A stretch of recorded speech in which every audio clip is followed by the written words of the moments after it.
segunda parte da nossa oitava aula e eu gostaria de mostrar um gráfico para vocês, algumas informações.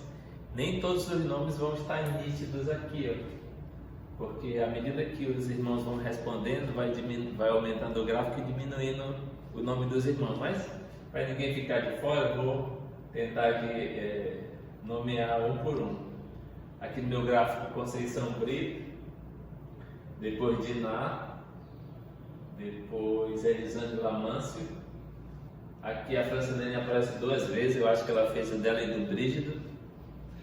Aí aqui Helena Aguiar, Henderson Nascimento, Lucas Alvarado Braga, Madaline Silva, Maria Edith Vasconcelos, Marina Valéria, Raglon Bertoldo, Roberto, Tibério Bentes, Everton e Orange. É só um pouco da nossa planilha, só para vocês entenderem como é que eu visualizo. Aí o compartilhar, que são aquelas duas perguntas. Aí vai ficar fácil assim, E aqui tem a pergunta e aqui as respostas dos irmãos. Eu não sei quem é quem aqui. Só se dá para saber, mas não me interessa saber resposta, pelo menos para esse tipo de exercício. O interessante é saber se de fato os exercícios estão sendo bem respondidos, se está tudo na linha, tudo em ordem. E aí nós vamos aqui, dentro dessas pessoas, o que elas responderam. Qual tem sido o motivo de maior preocupação para você nesses dias? Aí um respondeu aqui: a classe política, saúde, famílias sem trabalhos e sem nenhum ganho ou sustento para essa família. Outra pessoa falou: Covid-19, paralisação do país. Outro: não posso sair de casa, ou não poder sair de casa. Outro: desenvolvimento pessoal. O outro falou: meu trabalho e os meus filhos. Outro: não tem tanto a ver com a palavra, mas porque estamos sendo alimentados dia a dia individualmente, na escola bíblica, nos cultos, a cada domingo. O que deixa temeroso essa pessoa aqui é não ter a liberdade de ir e vir. Então isso traz preocupação para ela. Aí essa pessoa escreveu: me manter ocupado para não ter tempo para me preocupar. Os cultos, estudos da Bíblia, o estudo na minha vida estão em alta. Mas palavra de Jesus: você não tem poder para alterar a duração da vida. Então um resumo aí. Uma pergunta número 2: você crê que é possível viver em nossos dias sem cair na ansiedade? Aí responderam: apesar de ter muitas pessoas passando por isso, eu creio que sim. O outro respondeu: sim, é possível sim, pois quando olhamos para o alto entendemos que nada foge ao nosso controle. Outra disse: é possível. Outro: sim, para poucos. Outro: sim. Aí o outro: meu irmão, de acordo com o que aprendemos hoje na escola bíblica dominical, temos os dois lados, o bom e o ruim. Então não é muito impossível não ter essa ansiedade, seja para o bem ou para o mal. Mas graças a Deus que, embora tenhamos uma certa ansiedade sobre tantas coisas na vida, sabemos que o nosso Deus é soberano e cuida de todos nós. Ele escreveu: só crendo no poder de Deus eu sou suspeita, porque sofro de depressão, ansiedade, mas acredito que Deus em primeiro lugar é tudo. Então são algumas respostas da semana passada do exercício que ele vale também para essa semana. Então por que eu estou apresentando? Porque às vezes alguns: não, eu não vou responder porque eu tenho medo de errar, eu tenho medo de ser ridicularizado. A ideia não é essa, a ideia é a gente aprender, compartilhar, dar esse feedback para as aulas. Muitos falaram aí, dei uma sugestão para o professor: disse: olha, sai de frente da tela que o senhor está atrapalhando. Então para mim é legal, já vou agora, hoje, tentar vir mais um pouco para cá para não atrapalhar. Então a ideia como um todo é sempre a gente estar compartilhando, conversando, desenvolvendo, porque toda vez que a gente escreve, a gente aprende um pouco mais. Outras aulas eu falei que existe só o ouvir, você retém apenas 20%, quem escreve vai um pouco mais, 40%. Quer chegar à plenitude, ensina alguém sobre aquilo que você aprendeu. Então a ideia é essa: desenvolver um pouco mais além do que nós temos aprendido. Certinho? Hoje a segunda parte, só uma outra informação. No estudo 7 nós tivemos até hoje, até esse exato momento, 27 pessoas que responderam. Então, está sendo legal.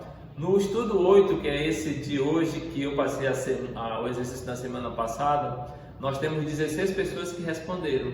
Então nós vamos ter mais uma semana aí para o pessoal responder e superar o da semana passada, mas está aberto tanto o estudo 7 como o estudo 8 para vocês desenvolverem aí nesse momento de estudo. Então para mim é muito bom, um feedback muito positivo, a ideia é a gente avançar, desenvolver, isso é legal. Muito obrigado pelos que deram um apoio aí, dizendo: professor, está sendo bem instrutivo para mim, está sendo didático, está sendo legal. Isso a gente fica feliz e tenta trabalhar um pouco mais para ser um pouco melhor a cada dia, certinho?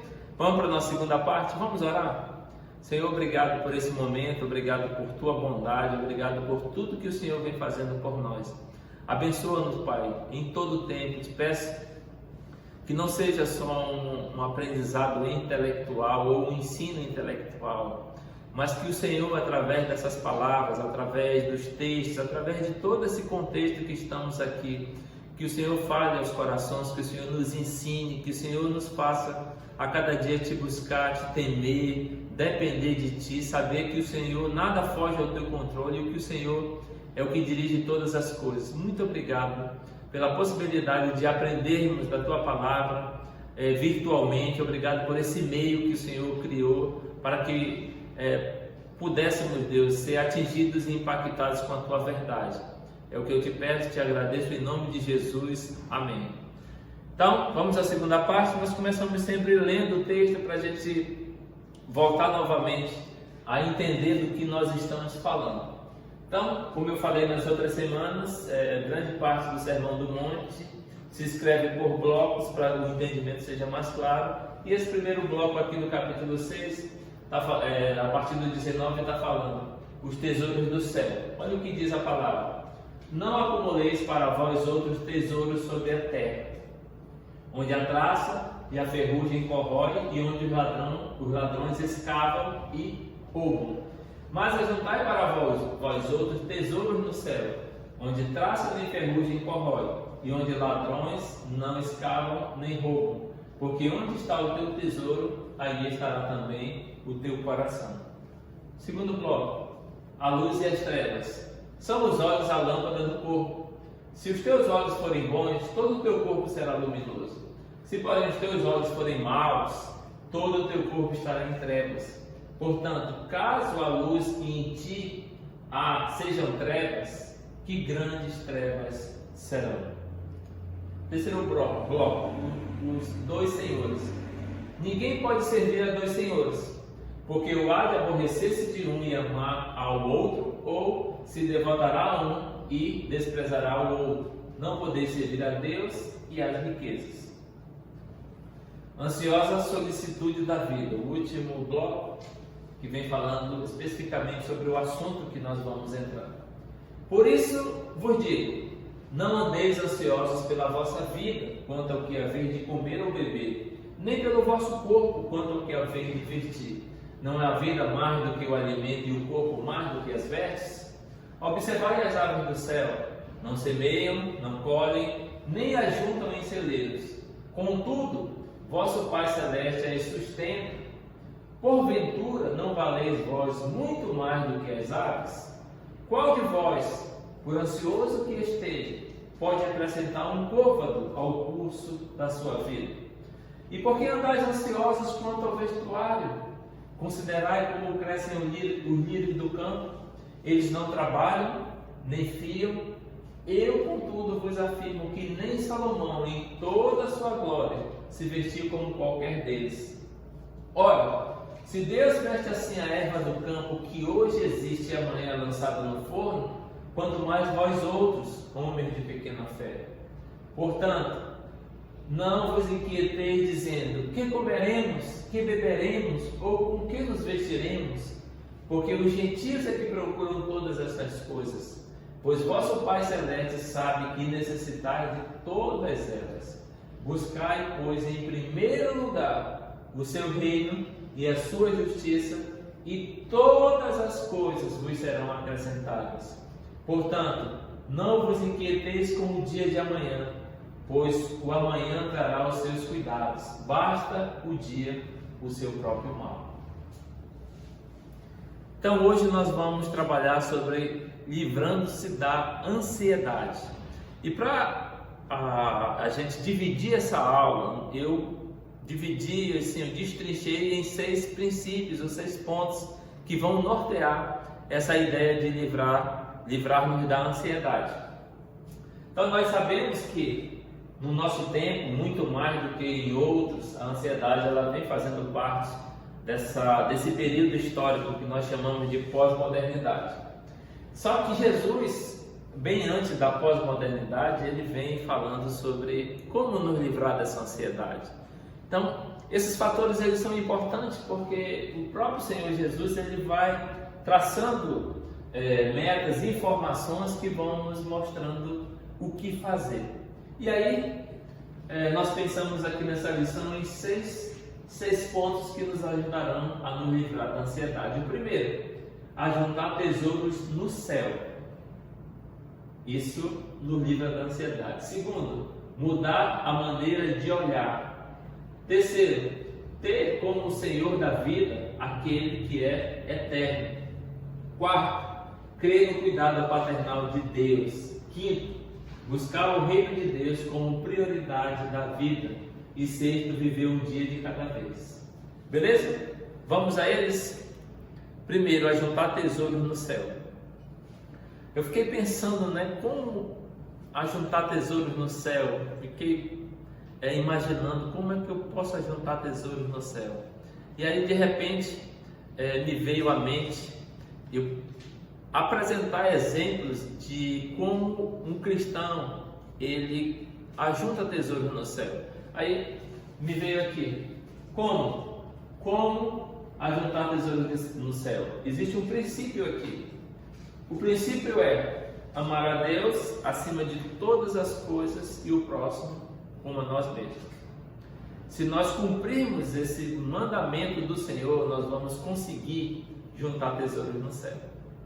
E aí eu fiz o desmembramento dessa ideia, desse versículo, Senhor, buscar o Senhor acima de todas as coisas, adorá-lo e amar ao próximo como a nós mesmos. E o desmembramento que eu fiz foi através de quê? Através da obediência, através dos talentos e através da prática do amor. Então, na obediência, Mateus 28, no 19 e 20, Jesus, depois que ele morreu, ele foi crucificado, ele ressuscitou dentre os mortos, ele apareceu aos seus discípulos. E nessa aparição, ele deu uma ordem. Ele disse, ide e pregai o evangelho a toda criatura, batizando em nome do Pai, e eu sempre vou estar com vocês. Essa é a ideia do versículo.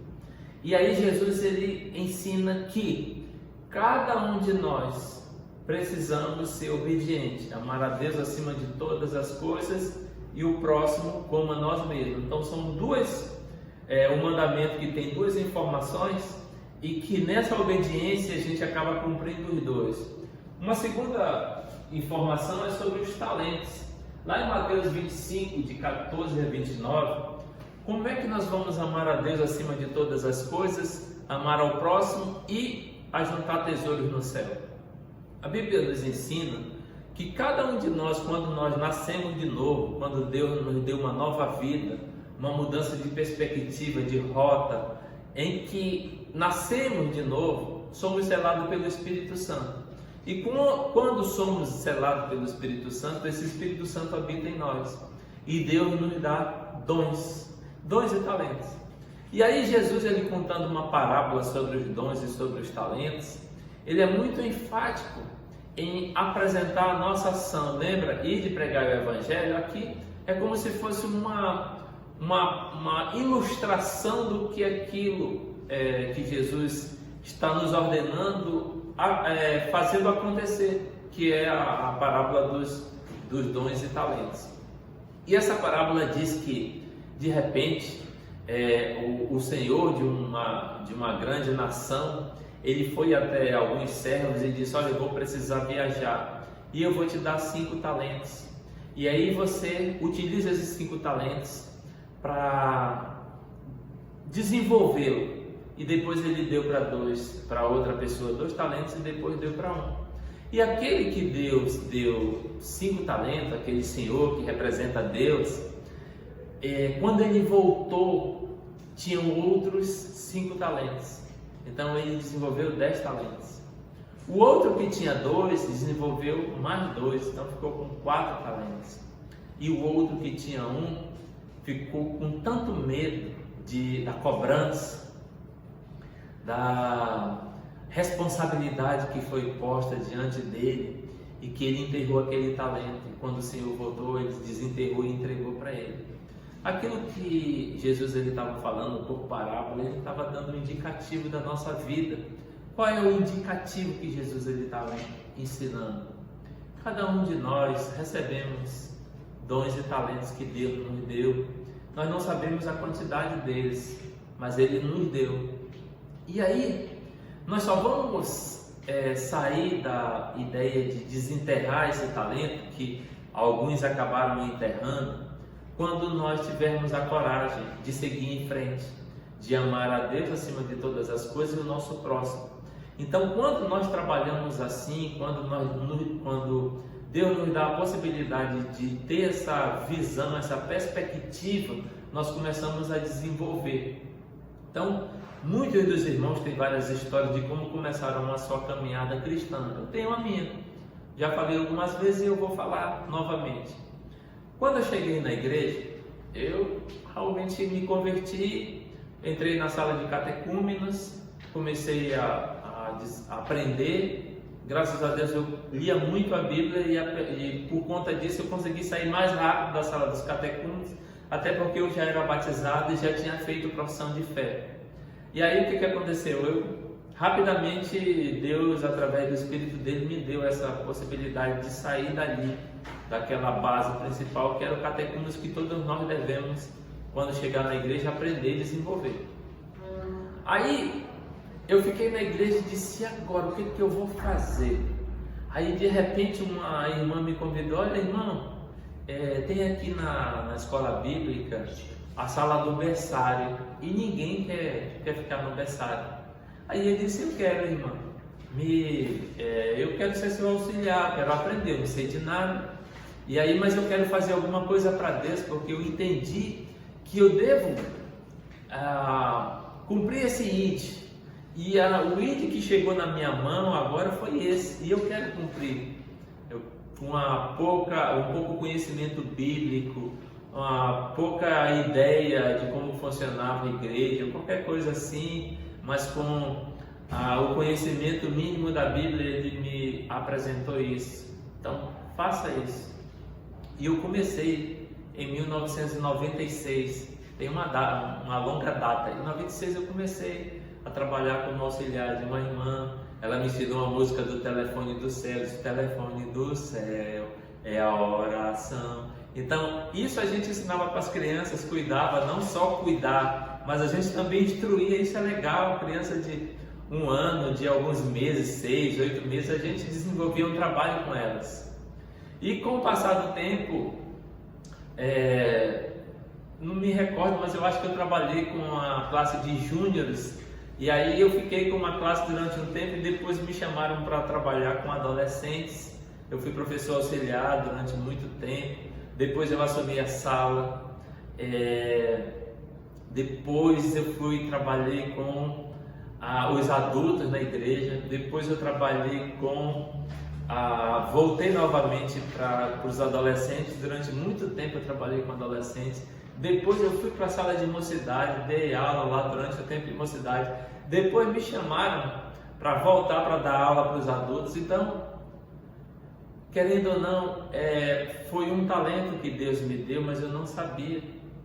E até então, 2020, eu ainda estou na labuta como professor. E sempre que os superintendentes me chamam, meu sonho é trabalhar com a terceira idade, né? Um dia eu vou chegar lá. Já dei algumas aulas para eles, mas não efetivo como professor. Então nós estamos à disposição, desenvolvendo esse dom, esse talento. Só que quando você se põe na brecha de um dom, de um talento, aparece outro. E muitas vezes as pessoas dizem, não, eu tenho medo de ser ridicularizado. Eu me lembro quando eu comecei a pregar. Quando eu comecei a pregar, eu sempre fui um cara muito tímido, mas muito tímido mesmo. Mas Deus me chamou e eu digo, eu vou. E aí me chamaram primeiramente para dirigir um culto. E eu me recordo perfeitamente quando eu ia dirigir o culto, eu ficava segurando o microfone aqui, a minha mão tremendo meu braço, e eu segurava aqui e continuava tentando dirigir aquele culto, e as coisas foram acontecendo. Quando me chamavam para dar estudo em congregações pequenas, eu ia, saía frustrado, poxa, hoje eu não fui legal, hoje foi péssimo, eu não consegui me expressar, então eu saí arrasado. E por muitos e muitos lugares que eu fui, eu sempre vinha com essa sensação, ao ponto de Deus ir colocando o desafio diante de mim, e eu fui tendo medo de ser ridicularizado, mas eu digo, eu estou fazendo para Deus, Deus está me chamando, eu posso não saber de muita coisa, mas Deus ele vai me capacitar. E aí durante algum tempo, em algumas vezes quando subo para ser convidado a ministrar a palavra através da pregação, que são diferentes. O dom do ensino é uma coisa e o dom da pregação, que eles chamam de profecia, é um outro dom. Então são dons diferentes. E eu creio também que Deus me chamou para esse dom. Por quê? Não quero de maneira nenhuma me colocar aqui como um exemplo para alguma coisa, mas só dizendo que quando Deus nos chama para uma coisa, não diga não. Se um dia Ele me chamar, Everton, não tem cantor, tu vai ser cantor, eu vou. Sabe por quê? Porque Ele é que dá os dons e o talento e aperfeiçoa. Só que a maioria das pessoas hoje, elas se escondem porque elas temem. Quando Jesus disse, quando vocês chamarem a prestar contas ou para pregar a governador, a reis, não se preocupem, eu vou estar lá, eu que vou falar. Então Ele nos dá, além de nos dar a responsabilidade, Ele também nos dá a tranquilidade para poder vivenciar isso. Não é fácil, mas Deus vai colocando degrau a degrau, ao ponto dele nos aperfeiçoando. Vocês pensam que Hernandia Lopes, Augusto Nicodemos e outros pregadores eles já nasceram daquele jeito? De maneira nenhuma. Eles foram galgando degrau a degrau, pequenininho, passando situações vexame, situações assim que a gente realmente, eu me recordo que eu suava o meu rosto, minhas mãos e tal. Eles passaram por isso. E hoje, depois de muitos anos, já pessoas amadurecidas, vivenciadas, conseguem ser as pessoas, os ícones da igreja presbiteriana, como pregadores e como também estudiosos, como pessoas assim muito reconhecidas na área do ensino também. Mas nada nasce do nada, nasce pelo começo. E eu conheço irmãos que têm 2 talentos, 3 talentos, 4 talentos, 5 talentos, e Deus vai aumentando esse talento à medida que a gente vai se colocando à disposição de Deus. Então, isso é ajuntar tesouros no céu. Não pelo trabalho que você está fazendo, buscando recompensa, não, porque Deus diz que Ele dá galardão, Ele abençoa, Ele desenvolve. Então, as pessoas que se colocam à disposição de Deus estão ajuntando tesouros no céu. Em segundo lugar, para mudar, para jogar fora a ansiedade, para livrar-se da ansiedade, nós temos que mudar a maneira de olhar. Então, o nosso olhar ele tem que ser diferente. O texto que nós lemos, ele nos ensina 2 formas de olhar, 2 formas que os homens olham: o olho mau e o olho bom. O olho mau significa o olho maligno ou o olho avarento. É um olhar que suga tudo quanto os outros são e têm. E eu trouxe aqui na nossa região, nós temos o costume de falar esse tipo de olho, é olho de seca-pimenteira. Nós costumamos, né, aquele cara que consegue, ele olha para a pimenteira, ela seca todinha. Então, na nossa região a gente trata desse jeito, né, aquele cara que tem um olhar mau. E na Bíblia tem muitos acontecimentos do olho mau, da forma mal de olhar. Porque a Bíblia fala, né, que os olhos são o farol da nossa alma, né? Então, se os nossos olhos são maus, todo o nosso corpo é mau, a nossa alma é má.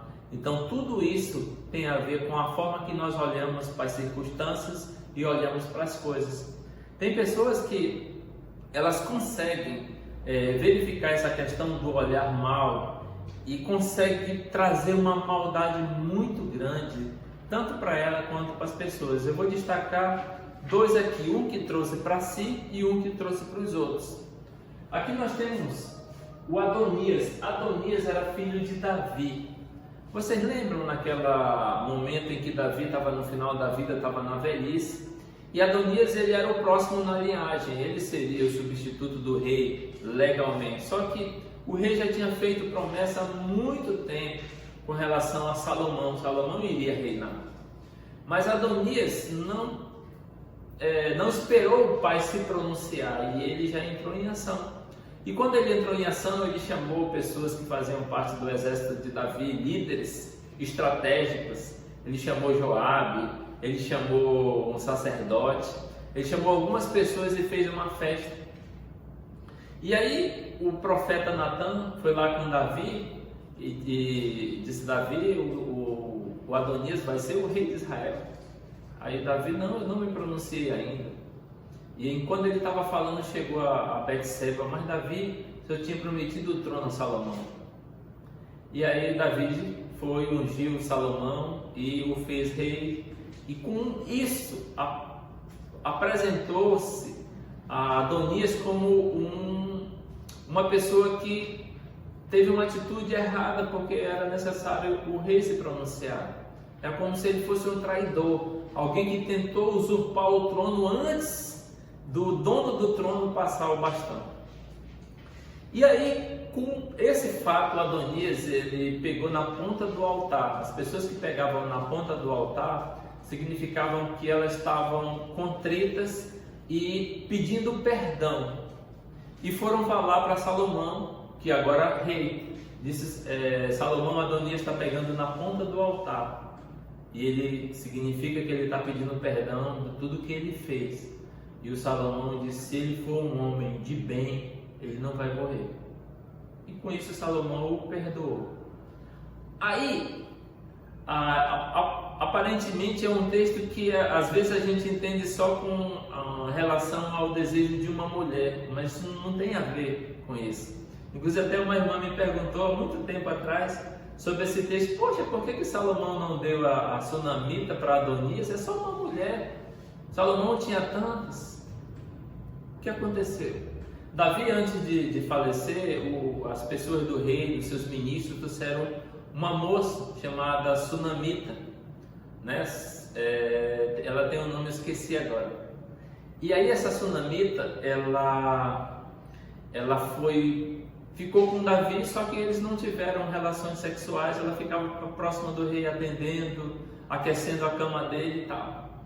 E aí, quando diz o texto que ela era uma mulher muito bonita, quando o rei morre e passa o reino para outro rei, todo o harém daquele rei que passou, no caso Davi, se torna do novo rei Salomão. Então isso fazia parte de que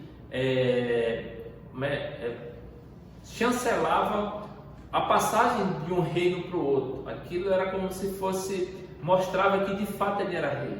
Então Adonias, depois de ser perdoado por Salomão, ele foi até a mãe de Salomão, a Betseba, e disse: olha, eu queria que você fizesse um pedido.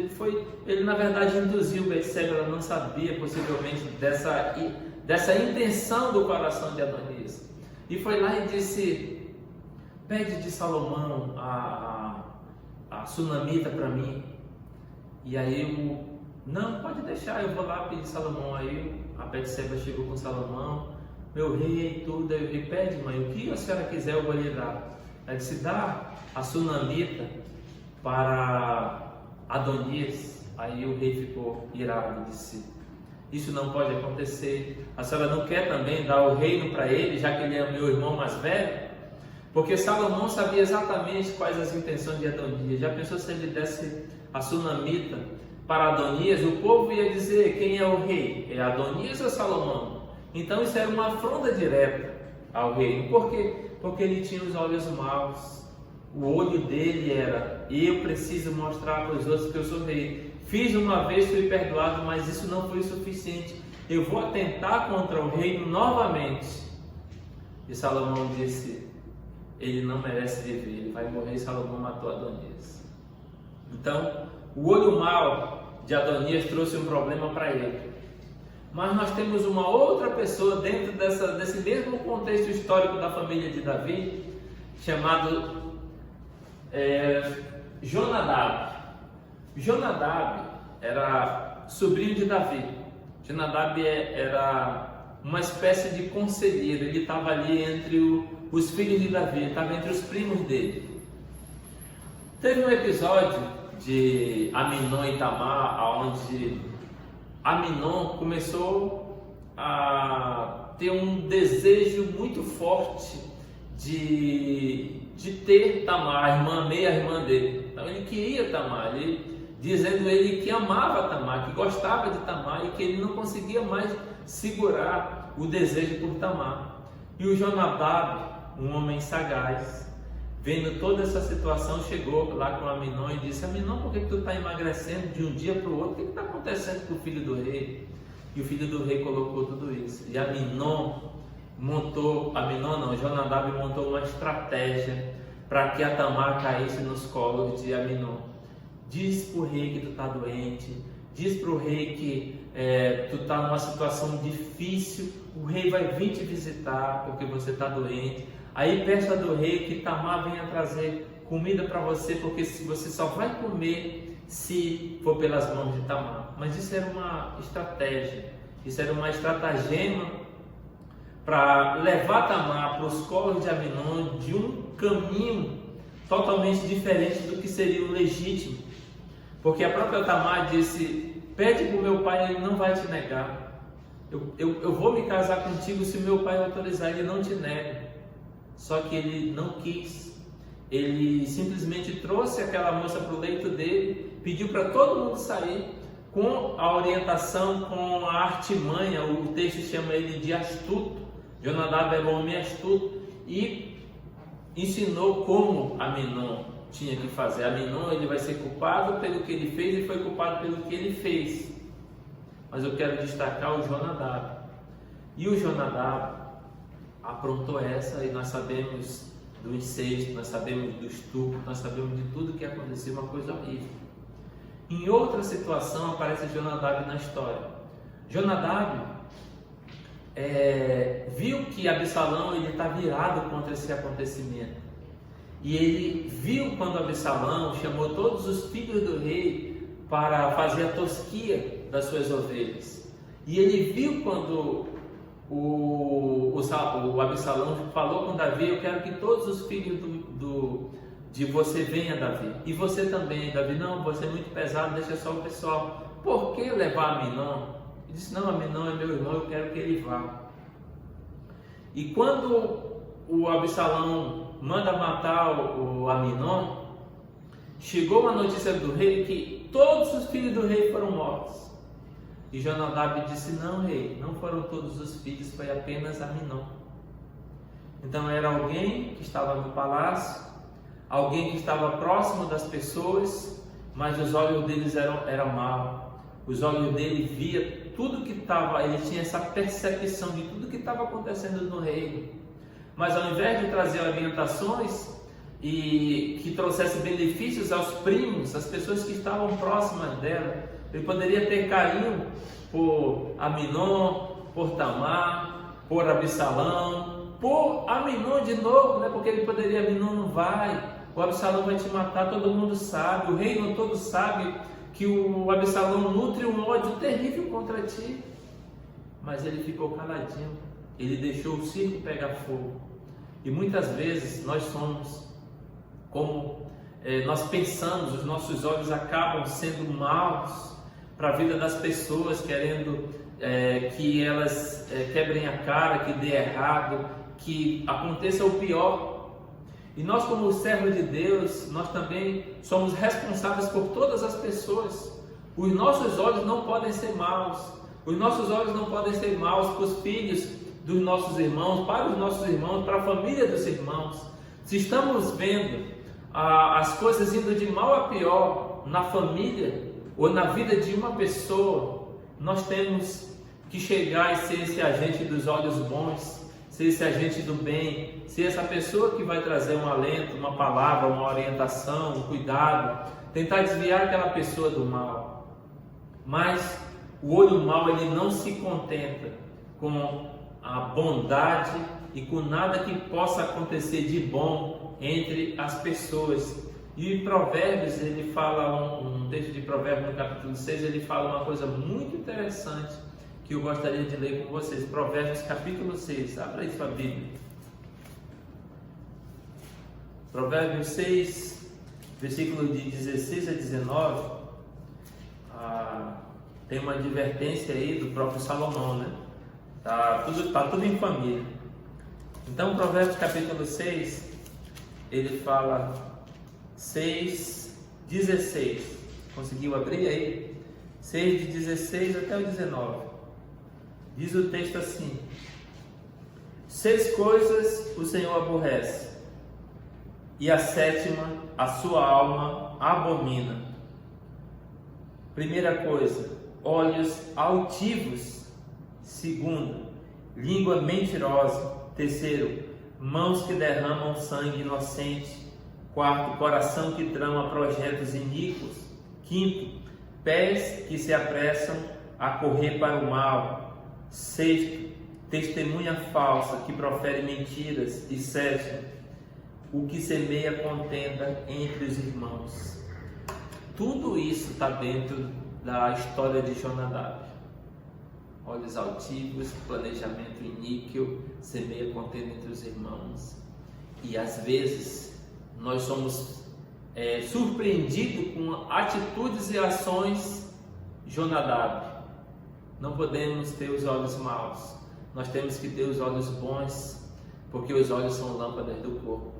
Mas não existe só os olhos maus, existe o olho bom. O olho bom, ele é generoso, que não fica feliz com a desgraça dos outros, é o olhar disposto a suprir a necessidade dos outros. Nós temos 2 textos que eu gostaria de ver. Eu queria ir em Deuteronômio. Deus, ele é surpreendente em todo o tempo, e ele deixou para os homens que são maus aprenderem sobre a sua bondade e desenvolverem a sua bondade. Deuteronômio 24. E assim a gente fica extasiado com o cuidado que Deus tem por todas as pessoas. Não é só pelos crentes não, é por todas as pessoas.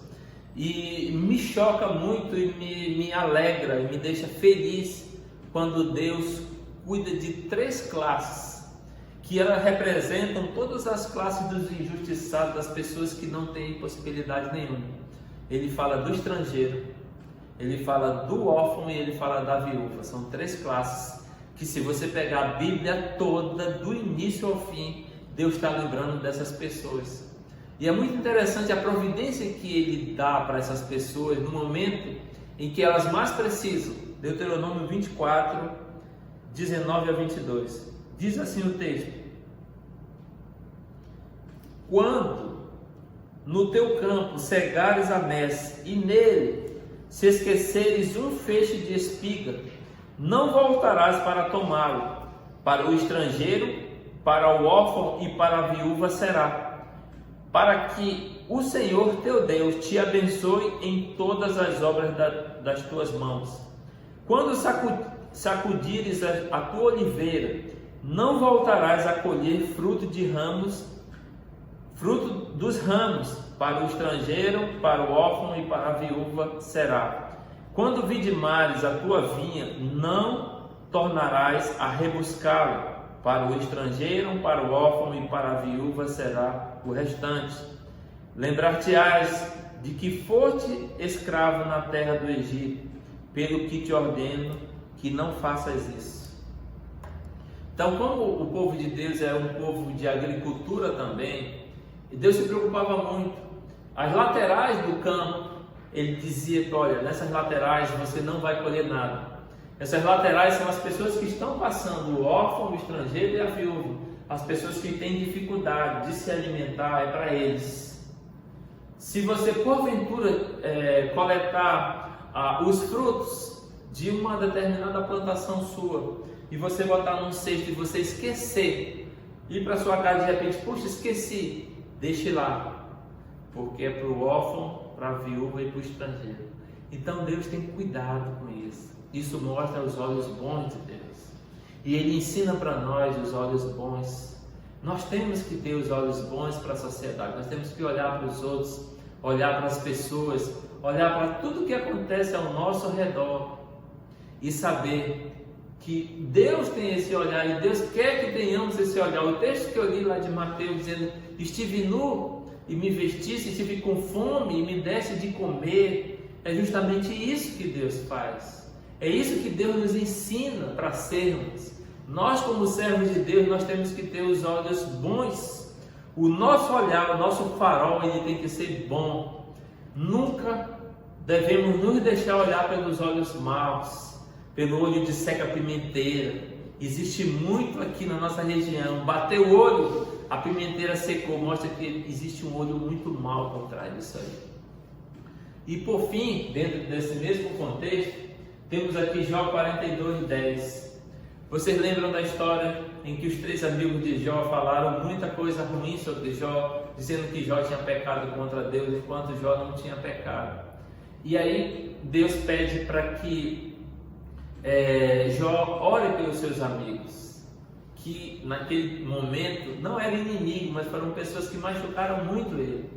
E quando ele começou a orar pelos seus inimigos, diz que a bênção de Deus veio sobre ele. Então, tudo que ele perdeu durante toda a história que nós lemos foi restituído, inclusive os filhos, tudo foi restituído em dobro. Então, é esse olhar bom para as pessoas que nos fazem mal, como nós aprendemos em algumas aulas anteriores, nos ensinam que a bênção de Deus vem sobre nós, que o amor de Deus vem sobre nós, que o galardão de Deus vem sobre nós, que a ansiedade que temos vai para o espaço, porque nós estamos ocupados com coisas que têm a ver com o reino de Deus e com sua justiça. Nós não nos preocupamos com pequenas coisas. Aliás, a gente vai em busca de ajudar pessoas pelas pequenas coisas que achamos que temos ou fazemos. E em terceiro lugar, é ter como Senhor da vida aquele que é eterno. Se submeter à riqueza. Aquele que serve a riqueza como escravo conviverá com a possibilidade da desgraça, porque são passageiros. Então, quando a gente se submete à riqueza, temos que considerar que a qualquer momento podemos perder. Covid-19, muita gente quebrou. No início do ano, um ano próspero, janeiro, fevereiro, as coisas acontecendo, conta no banco, tudo fluindo, tudo acontecendo. Chegou em março, Covid-19, muita gente fechou o comércio, aqueles que eram ricos acabaram perdendo tudo ou quase tudo, donos de empresas grandiosas que estavam desenvolvendo, tiveram de demitir todos os seus funcionários, tudo aconteceu de ruim para aquela pessoa. Então, nós vivemos nessa vulnerabilidade quando nós nos submetemos à nossa confiança à riqueza que temos. Mas a Bíblia nos ensina, e é um estudo precioso, o estudo da vida de Jó, que ele foi no âmago da questão. Quando nós nos submetemos a Deus, aquele que serve a Deus como servo não conviverá com a possibilidade da ruína, porque Deus é imutável, infinito e eterno. E eu gostaria de ler esses textos com você. Jó capítulo 1. Abra aí sua Bíblia em Jó capítulo 1. Eu não quero ser cansativo, mas são um texto tão importante para nosso aprendizado, para o nosso conhecimento, que às vezes a gente tem que recorrer a eles não como lembrança da mente, mas como conhecimento mesmo bíblico. Marca na Bíblia, lê, relê, e isso fica gravado e a gente consegue aprender. No Jó, no capítulo 1, vem falando sobre as aflições e a paciência de Jó.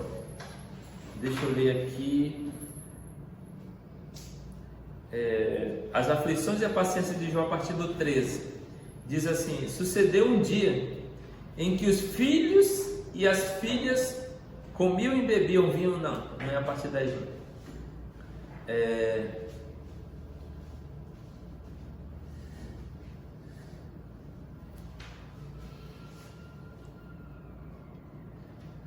Não, eu vou começar desse aí porque tem todo desenrolado. Comiam e bebiam vinho na casa do irmão primogênito, que veio um mensageiro a Jó e lhe disse: os bois lavraram, as jumentas passeiam junto a eles, de repente deram contra eles os sabeus e os levaram e o mataram, aos seus servos a fio de espada. Só eu escapei para trazer-te a nova. Falava ainda este quando veio outro e disse: fogo de Deus caiu do céu e queimou as ovelhas e os servos e os consumiu. Só eu escapei para trazer-te a nova. Falava este ainda quando veio outro e disse: dividiram-se os caldeus em 3 bandos, deram sobre ele os camelos e levaram e mataram os servos a fio de espada. Só eu escapei para trazer-te a nova. Também este falava ainda quando veio outro e disse: estando teus filhos e tuas filhas comendo e bebendo vinho em casa do irmão primogênito, eis que se levantou grande vento do lado do deserto e deu nos 4 cantos da casa, e a qual caiu sobre eles e morreram. Só eu escapei para trazer-te a nova. Então Jó se levantou, rasgou o seu manto, rapou a cabeça e lançou-se em terra e adorou e disse: nu saí do ventre de minha mãe e nu voltarei. O Senhor o deu, o Senhor o tomou, bendito seja o nome do Senhor. Em tudo isto Jó não pecou, nem atribuiu a Deus falta alguma. E aí o capítulo 2, versículo 7. Então saiu Satanás da presença do Senhor e feriu a Jó de tumores malignos, desde a planta do pé até o alto da cabeça. Jó, sentado em cinza, tomou um caco de barro e com ele a rapaz. Então sua mulher lhe disse: ainda conservas a tua integridade? Amaldiçoa a Deus e morre. Mas ele lhe respondeu: falas como qualquer louca, doida. Temos recebido o bem de Deus e não receberíamos também o mal? Em tudo isto não pecou Jó com os seus lábios. Isto mostra o servo do Senhor, em quem ele confia, em quem ele se submete.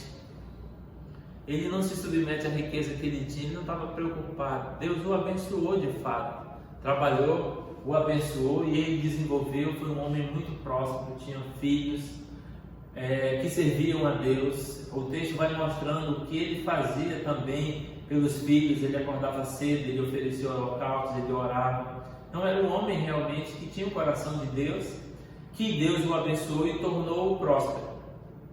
Só que de repente, aquela situação em que Deus permitiu que Satanás tocasse na riqueza de Jó, na família de Jó, em tudo que as pessoas hoje têm como as coisas mais importantes, que é família, trabalho, riqueza, bens, todas essas coisas, Satanás tocou em Jó, matou os filhos, tirou todo o dinheiro que ele tinha e no segundo momento tirou a saúde dele. E a Bíblia diz que Jó não pecou contra Deus, porque o coração de Jó não estava na riqueza. Nu eu saí do ventre da minha mãe e nu eu voltarei. A consciência de Jó com relação a isso. Quando a gente se submete a Deus, nós temos essa consciência de Jó. Que cada um de nós tenha mais consciência de Jó. Que o nosso coração seja permeado por consciência de Jó. Nu eu saí do ventre da minha mãe, nu eu voltarei, bendito seja o nome do Senhor. Jó amaldiçoa a Deus e morre. Ele me deu as coisas boas e eu glorifiquei a Ele. Nas coisas ruins também eu vou glorificar a Ele. Com isso, Jó não pecou com sua boca contra Deus. E é isso. Ter como o Senhor da vida aquele que é eterno. Por quê? Porque lá no final ele disse que o soberano dele vive.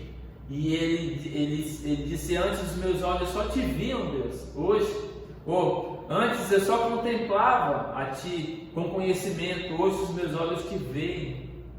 Então ele passou por uma experiência de ter mais intimidade com Deus. Não estava preocupado com dinheiro, não estava preocupado com riqueza.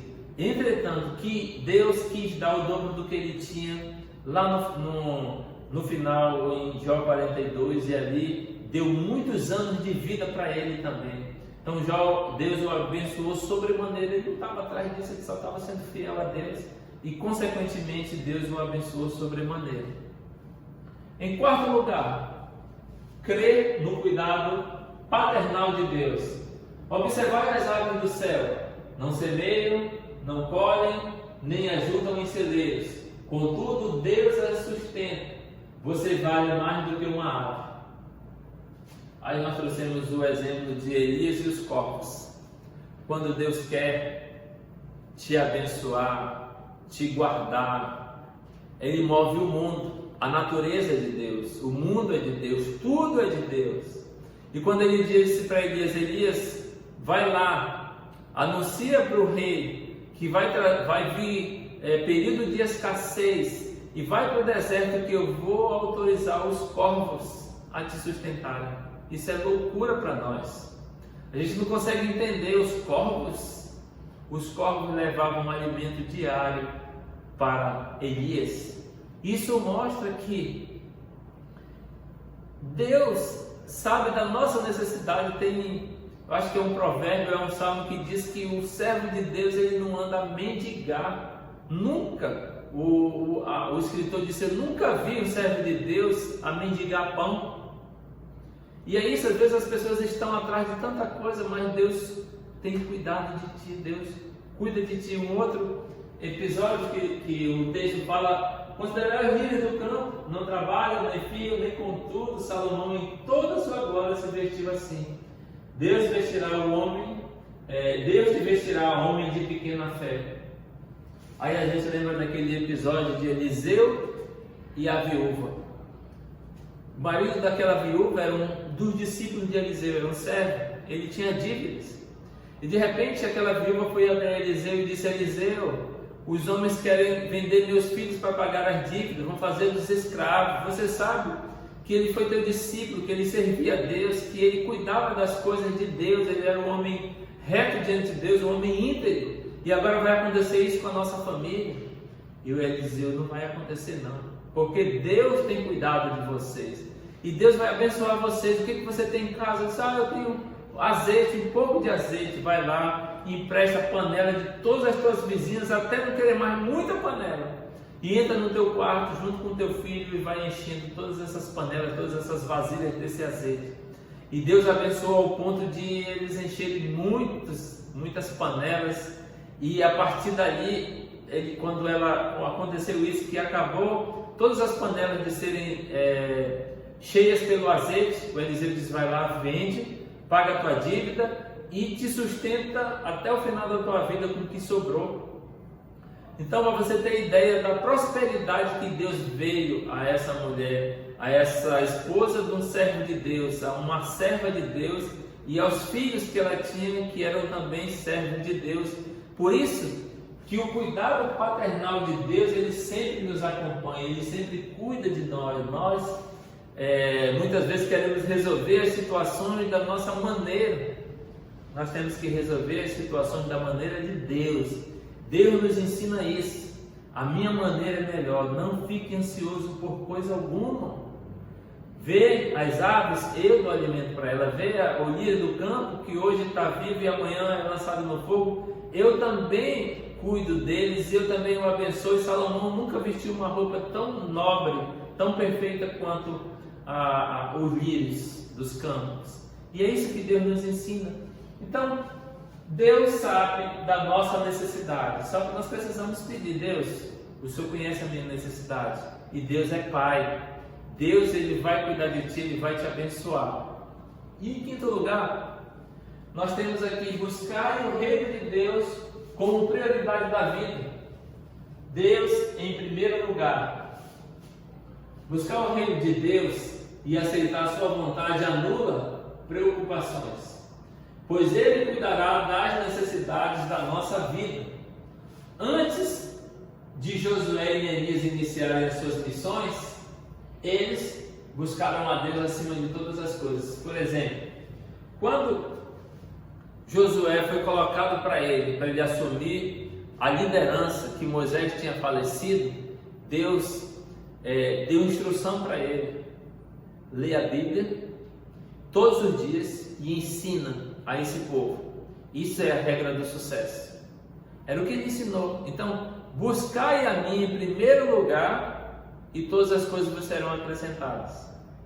E é isso que Deus vem ensinando na Bíblia de Gênesis e Apocalipse. Josué foi um homem bem sucedido. Nós sabemos da história de Josué. Venceu, entrou em vários territórios, várias batalhas. O sol parou, a lua parou, a terra parou, para que Josué pudesse vencer os seus inimigos.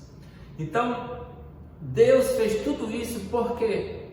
Porque em primeiro lugar ele buscou o reino de Deus e a sua justiça. Neemias, um outro exemplo, foi perguntar do irmão dele, Acalias, como é que está o povo de Jerusalém? Está em miséria, os muros foram queimados, as portas queimadas. E o que foi que ele fez? Ele foi orar para Deus: Senhor, perdoa os nossos pecados, meus pais, meus irmãos, de fato nós pecamos contra Ti, mas ser propício a nós. Tu derramaste para nós bênçãos. Tu disse que nós somos o povo da aliança. Tu falaste para nós que quando nós estivermos nos lugares mais distantes da terra, em qualquer lugar, se nós nos voltássemos a Ti, o Senhor nos traria de volta para Ti. E eu clamo a Ti diante disso.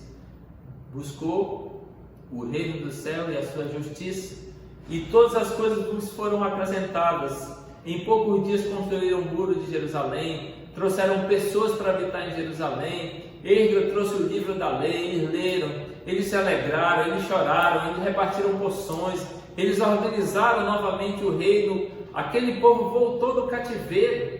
Em primeiro lugar, o seu reino e a sua justiça, e todas as coisas nos foram acrescentadas. Nós temos aqui o desafio de Davi. Veio, todo mundo estava se tremendo de medo de Golias, e Davi, um garoto, chegou lá. O que está acontecendo? Não, aquele homem lá terrível, aquele gigante, vai estar falando um monte de blasfêmia contra Deus, vai derrotar todo mundo. Davi disse: vocês têm medo desse incircunciso? Vocês não podem ter medo, nós fazemos parte do exército do Deus vivo. Deixa que eu vou com esse cara, eu vou com esse desafio, porque a vida de Davi era uma vida de comunhão com Deus. Buscava em primeiro lugar Deus, o reino de Deus e a sua justiça. E aí, de repente, quando ele chegou, o olhar dele para aquele gigante não era como um gigante, era como um incircunciso, alguém que Deus odiava. Ele dizia: eu vou ser agente de Deus para acabar com Golias. E ele foi. Por quê? Porque ele buscava a Deus, ele tinha comunhão com Deus, ele temia Deus. Nós temos um outro exemplo, Caleb. Quando as pessoas trouxeram relatórios espias, disseram: não, terra de gigante, nós somos gafanhotos. O Caleb disse: o quê? Deus está conosco, nós vamos lá, povo. E o povo ficou desacreditado, mas ele acreditou, porque ele tinha comunhão com Deus, ele buscava a Deus acima de todas as coisas. E quando ele tinha 80 anos, Deus deu para ele a terra de Hebron. Deus deu para ele Hebron. Josué disse: vai lá em Hebron e vence os gigantes. Lá estava cheio de gigantes. Ele não tem problema, pegou ele e o pessoal dele e foi vencer os gigantes. Então Caleb também buscava a Deus. Nós temos Moisés, por último Moisés. Tem muitas histórias de pessoas que buscaram a Deus. No momento de passar o mar vermelho, Moisés disse: Senhor, e agora? Aí o Senhor disse: Moisés, diga aos filhos de Israel que marchem. Moisés botou lá o cajado dele, o mar se abriu e eles passaram. E é isso. Primeiro, busque o reino de Deus, não se preocupe com as outras coisas, elas vão ser acrescentadas. Isso não quer dizer que você vai ser um milionário, que você vai ser bem sucedido, não, mas Deus vai trazer paz ao teu coração, vai trazer tranquilidade. Busque a Ele e as coisas vão acontecer, as coisas vão fluir. Tenho umas histórias para contar, só que eu acho que o tempo está avançado, mas eu iria contar um pouco de um episódio que aconteceu comigo. Então, todos os servos que buscam a Deus, todos os servos que colocam Deus em primeiro lugar, sempre, sempre, sempre Deus vai abençoar e as coisas vão ser acrescentadas. E por último, viver um dia de cada vez. Uma das maiores desgraças da vida pós-moderna é viver hoje de olho no calendário do próximo mês, sofrendo antecipadamente os problemas que nem aconteceram ainda. Lembra lá de Tiago, que ele fala que a pessoa, olha, amanhã eu vou negociar, depois a gente vai fazer isso na cidade tal, depois a gente vai fazer aquilo, e aí o texto diz que a gente não sabe o dia da manhã, nós somos como se fôssemos irresponsáveis por ficar, tentar loucubrar o que vai acontecer amanhã. Sim, planejamento como semana passada, sim, planejamento sim, pensar em alguma coisa, mas ter a certeza, a convicção acima de Deus de que vai acontecer isso é pecado. O texto lá, ele tem um termo falando sobre jactância, alguma coisa assim. Então, é pecado, é a gente ser arrogante, pretensioso, querer achar que nós vamos fazer as coisas da maneira que nós planejamos e vai acontecer exatamente como nós pensamos. Não, mas o texto diz, se Deus quiser, vai acontecer isso. Se Deus quiser, nós vamos lá amanhã. Se Deus quiser, Ele vai me abrir uma porta de emprego. Se Deus quiser, Ele vai me abençoar. Uma vez aconteceu, uma pessoa veio me dar uma profetada. Ela chegou comigo, diretor, uma profeta me revelou que essa semana eu vou ser contratada aqui. Então, veja aí o que preciso de documento que é para me trazer para eu ser contratado. Aí eu olhei para ela. Se no Antigo Testamento dizia assim, já que a gente está ouvindo um profeta, o Antigo Testamento diz, se o profeta, ao profetizar, aquilo não acontecer, as pessoas, começando de você, tem que pegar uma pedra e matar o profeta, porque isso é uma profetada, isso é um erro, um delito, ele está trazendo informações estranhas a vontade de Deus. Ela tomou um susto. Não, mas eu digo já que é profecia, se não acontecer, semana que vem, a senhora pode voltar aqui, que a gente dá uma semana, né? Fecha uma semana, nesse mesmo dia da semana. Se não acontecer, eu acompanho a senhora para a gente pegar em pedra para apedrejar esse falso profeta. Aí ela, não é assim não, tá? Eu disse, então são coisas que nós não devemos dizer que vai acontecer, porque isso é pretensão ao máximo para cada um de nós. E a gente fica ouvindo essas coisas, a gente fica meio extasiado. Eu tirei essa brincadeira com ela, mas deu uma cutucada nessa fé irresponsável da parte dela. E tem a ansiedade, ela não combina com a vida cristã, porque nega o poder da providência de Deus. Devemos lançar sobre Ele toda a nossa ansiedade. Lá em Pedro vem falando, se fizermos assim, podemos dizer, ansiedade nunca mais. Vamos abrir 1 Pedro 5, 6 e 7. 1 Pedro, capítulo 5.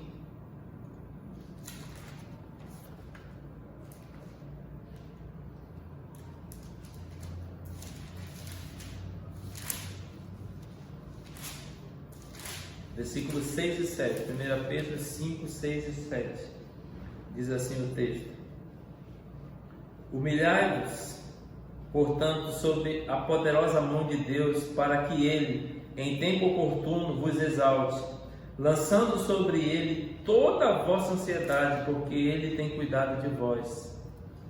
Então a palavra de Deus, ela vem nos ensinando em vários aspectos. Lance sobre Ele a nossa ansiedade.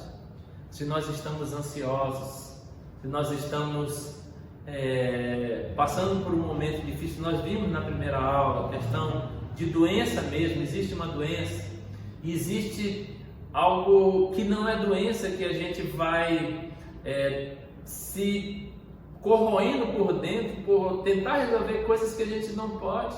E Deus ensina: jogue sobre mim isso, deixa comigo que eu cuide de todas essas coisas. Primeiro busque a mim e todas as outras coisas vão vir. Eu vou te dar orientação, vou te dar sabedoria, vou te dar prosperidade, vou te dar tudo que tiver ao meu alcance para resolver o teu problema. Mas não fique ansioso.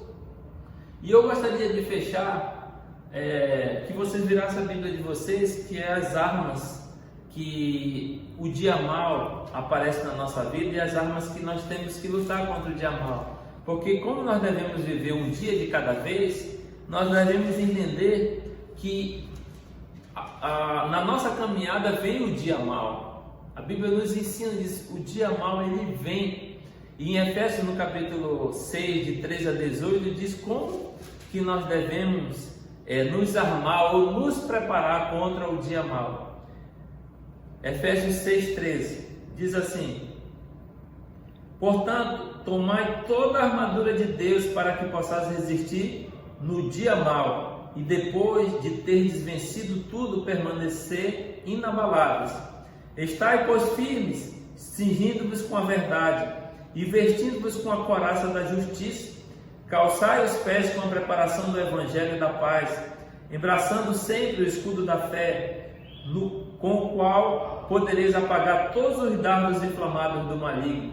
Tomai também o capacete da salvação e a espada do Espírito, que é a palavra de Deus, com toda oração e súplica, orando em todo o tempo no Espírito, e para isto vigiando com toda perseverança e súplica por todos os santos. É assim que a gente enfrenta o dia mal, se enchendo de Deus, estando totalmente ligado a Deus, ao reino dele, à sua justiça. E quando vem o dia mal, quando vem a dificuldade, quando vem a ansiedade, nós temos possibilidade de enfrentá-las, porque Deus está conosco e nós jogamos sobre Ele toda a nossa angústia, todo o nosso temor. Beleza? Então que Deus abençoe. Fechamos aqui a aula 8. Semana que vem nós vamos ter a aula 9, talvez, porque houve um decreto agora do governador que dia 1º nós já podemos voltar. Semana que vem já faz parte do mês de junho. Então eu não sei o que o conselho vai definir, mas se ele definir por ainda permanecermos alguns dias trabalhando dessa forma, vamos ter o estudo 9 de modo virtual. Se ele decidir para a gente voltar, nós vamos ter de modo presencial. De qualquer forma, que Deus nos abençoe, nos guarde, que estudemos a lição 9 e façamos o exercício da lição 8. Beleza? Vamos orar? Pai, obrigado por essa aula. Eu te peço que o Senhor nos abençoe, nos guarde e nos guie. Perdoa nossos pecados em nome de Jesus. Amém. Valeu, gente. Obrigado. Até a próxima.